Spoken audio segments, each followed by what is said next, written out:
গতকালকে যোগেশচন্দ্র চৌধুরী যে কলেজের যে পুজোর আয়োজন হয়েছিল, তার মধ্যে ল কলেজের যে পুজো, সেই পুজো গতকালকেই হয়ে গেছে। আজকে পুজোর পরবর্তী দিন, পরের দিনে যে উপাচারগুলো থাকে সেইটার জন্য পড়ুয়ারা তারা এসে পৌঁছেছে। পড়ুয়ারা তো পুজোর যে কাজে লিপ্ত রয়েছে, সেই পুজোর কাজ চলছে। অন্যদিকে কিন্তু তোমাকে বলবো সেটা হচ্ছে মণ্ডপের বাইরে পুলিশ প্রহরা, সেই প্রহরা রয়েছে কলেজের চারপাশে, এখনো পর্যন্ত পুলিশ রয়েছে। কালকের তো পুজো একেবারে ভালোভাবে হলো, এবং পুলিশের যে নিরাপত্তা অবস্থা আজকেও আছে দেখছি, এটাকেই চেয়েছিলেন?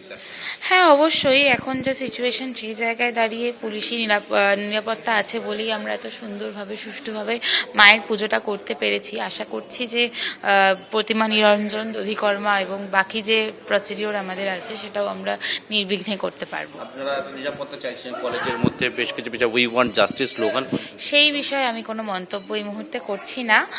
আমরা কালকে শিক্ষামন্ত্রীর সাথে কথা বলেছি, আমরা আশাবাদী। আশা করছি আমাদের যে সমস্যা হয়েছে সেই সমস্যা মিটে যাবে।